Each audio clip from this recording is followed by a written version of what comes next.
So the US Secretary of State, who I call a war criminal, Antony Blinken, is facing the heat, and rightly so. There's always been a suspicion surrounding his conduct in the current conflict. I mean, the man has come across more as dubious, two-faced and hardcore Zionist than a diplomat that he claims to be. An expose by a news website called Dropsite News has revealed that Blinken had signed off a new Israeli policy which would allow the bombing of 8 trucks entering Gaza.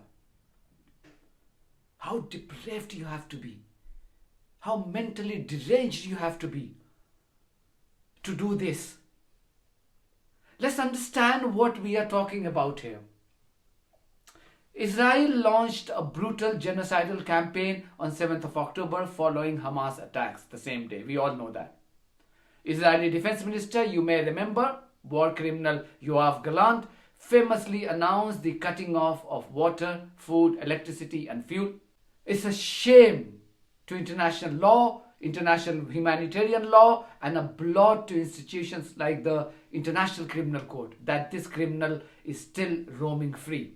אנחנו מטילים מצור מוחלט על העיר עזה. אין חשמל, אין מזון, אין מים, אין דלק.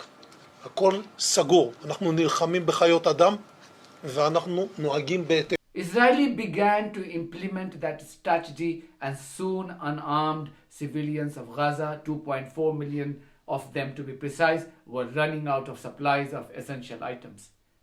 They were being massacred in thousands, and those who survived the Israeli massacres had nothing or very little to eat. Blinken had arrived in Israel on 16th of October for a 2-day visit. This is where he is accused of influencing an Israeli policy allowing the bombing of 8 trucks entering Gaza. The website Dropsite News quotes a series of tweets posted by Yaron Avraham, a reporter working for Israel's Channel 12, and another reporter working for Israel's Channel 13. Avraham had indeed posted a series of tweets on 17th of October, revealing the details during the Israeli War Cabinet meeting and the role that Blinken had played. One of his tweets had read, and I quote, "The expanded cabinet discussed for hours the exact wording of the decision, with each time drafts being passed between the cabinet room and Blinken's room, a distance of a few meters inside the kirwa." Apparently, Blinken was staying in the same building, literally a few meters away from the war cabinet was meeting. So that's the room that he is talking about. This reporter writes in another tweet on the same day, "In the end, around 3 o'clock in the morning, we arrive at an agreed text that is read in the cabinet room in English. Some ministers want to hear the wording in Hebrew as well and claim that certain words can be interpreted as having a double meaning. This is indeed happening, and an agreed version is being formulated which is read to the ministers.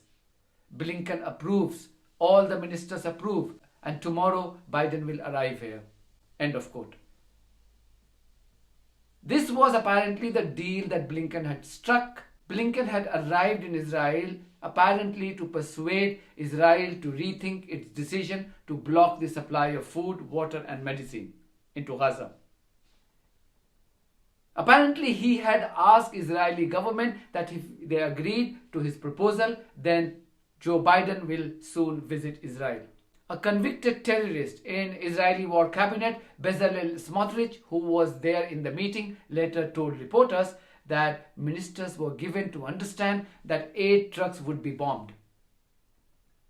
He was quoted by Israeli media outlet Israel Yahom as saying, and I quote, "We were promised in the cabinet at the beginning of the journey that trucks hijacked by Hamas and its organizations would be bombed and the aid would stop. I would raise this demand unequivocally in the cabinet tomorrow." End of quote. Immediately after the cabinet decision approved by Blinken, Netanyahu has said that no aid materials would be allowed to enter from Israeli side. enter Gaza, So much for the world's most humane army and only democracy in the Middle East. That's what they tell you, don't they?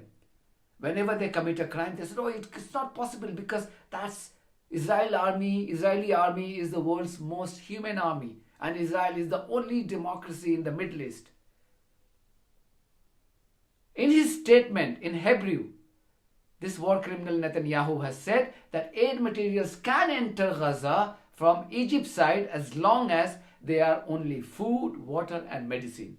This question on whether Blinken indeed signed off a policy allowing Israeli terrorists to bomb aid materials entering Gaza was posed to the State Department spokesperson Matthew Miller on Monday.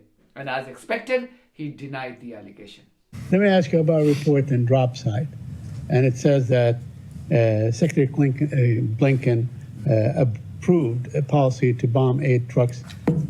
That's what an Israeli cabinet member said. Are you aware of this report, and do you have any comment on it? I am aware of the report. I'm glad you asked me about it. Look, the suggestion that we in any way signed off on bombing humanitarian convoys is absurd. It's just not true. Of course, Israel has the right to target Hamas militants.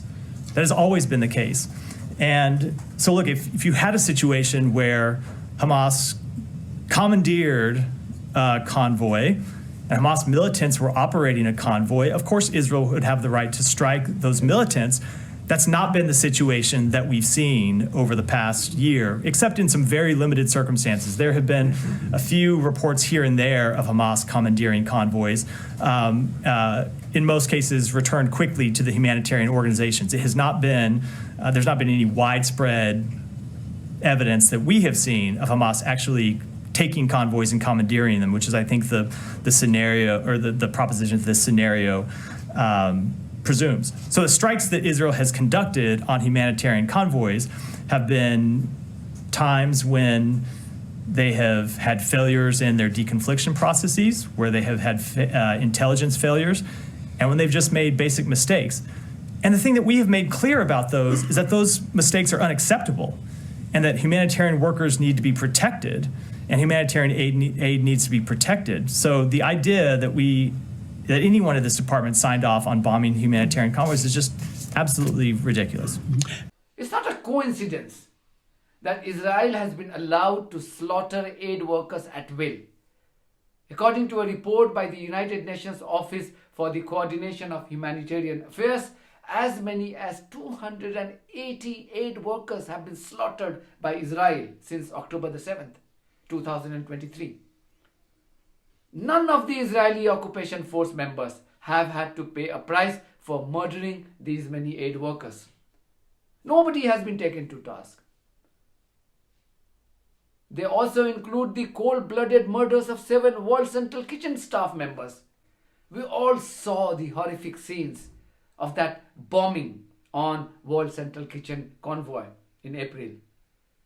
The 7 aid workers who had died in that World Central Kitchen convoy, they were from the UK, the US, Australia and Poland, among others. We were told that there will be a swift investigation and there will be action and the culprits will pay a price.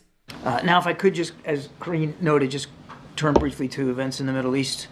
We were outraged to learn of an IDF strike that killed a number of civilian humanitarian workers yesterday from the World Central Kitchen, which has been relentless in working to get food to those who are hungry in Gaza and, quite frankly, around the world. We send our deepest condolences to their families and loved ones. We've seen the comments from Prime Minister Netanyahu and from the Israeli Defense Forces about their commitment to conduct an investigation. As we understand it, a preliminary investigation has been completed today and presented to the Army Chief of Staff, and we'll obviously look to see what they discover in this preliminary one. But we expect a broader investigation to be conducted and to be done so in a swift and comprehensive manner. We hope that those findings will be made public and that there is appropriate accountability held. More than 200 aid workers have been killed in this conflict, making it one of the worst for aid workers in recent history. This incident is emblematic of a larger problem and evidence of why distribution of aid in Gaza has been so challenging. But beyond the strike, what is clear is that the IDF must do much more to improve deconfliction processes so that civilians and humanitarian aid workers are protected. It's been more than 6 months and nothing has happened. That's the hypocrisy, that's the double standard, and that's the culpability of these so-called civilized Western countries.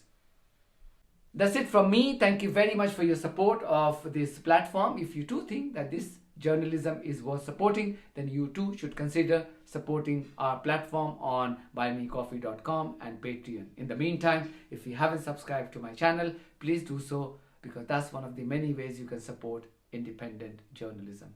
God bless you all.